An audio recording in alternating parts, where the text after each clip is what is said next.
Que faire au mois d'avril dans le jardin alors que les températures risquent encore d'être négatives pendant la nuit?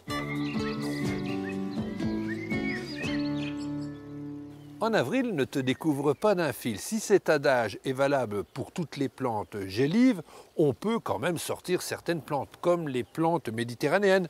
Les oliviers, les agrumes peuvent retourner sur votre balcon. Les lauriers roses n'ont plus rien à faire à l'intérieur, ni dans votre véranda, ni dans votre serre. Même s'il fait froid, même si les températures sont légèrement en dessous de zéro, ils sont capables de tenir à l'extérieur.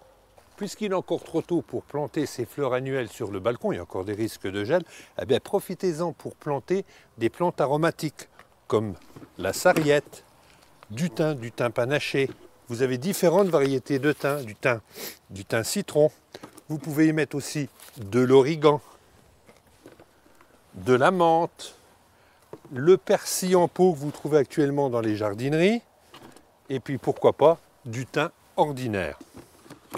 En avril, c'est la période où la terre commence à se réchauffer. C'est le bon moment pour planter ces arbustes à feuillage persistant, comme les lauriers, les aucubas ou pourquoi pas les rhododendrons. C'est l'époque aussi où les conifères commencent à pousser. C'est le bon moment pour tailler votre haie de tuya ou de cyprès. Mais attention, respectez bien les règles de sécurité.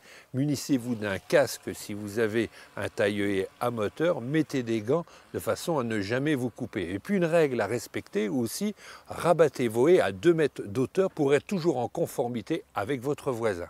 Et profitez du mois d'avril aussi pour tailler vos bordures de buis, les boules aussi plantées dans des pots, et puis apporter un engrais spécial buis de façon à bien les faire repartir. Vous rêvez de cultiver des légumes et pourtant vous n'avez ni potager ni jardin, c'est possible grâce au carré de potager. Pour ça, vous utilisez des bastins de 1,20 m de côté, donc ça vous fait des carrés. Il suffit de remplir de terre à l'intérieur, ainsi vous pourrez commencer à manger des laitues, des radis et à partir du mois de mai, y planter, pourquoi pas, des tomates. En avril, c'est le bon moment pour commencer à planter ces pommes de terre. Alors vous pouvez les abriter sous un tunnel. Vous allez y gagner du temps pour récolter vos premières pommes de terre primeurs à partir du mois de juin. Concernant toutes les pommes de terre tardives, mieux vaut attendre que les lilas soient en fleurs pour commencer à les planter.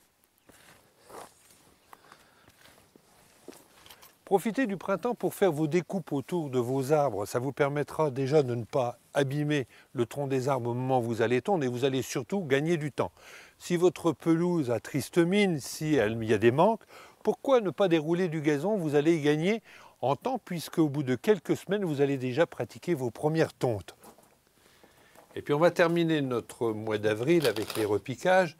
Donc ce sont des semis de tomates avec des concombres, des cornichons et des melons. Il y a même un petit peu de basilic qui ont été semés à partir du mois de mars. Alors dans une serre à la chaleur, eh bien profitez de ce mois-ci pour les repiquer en godet et gagner du temps. Vous allez toujours les laisser à la chaleur et à partir du mois de mai, en mai, fais ce qu'il te plaît, on pourra les repiquer définitivement à l'extérieur.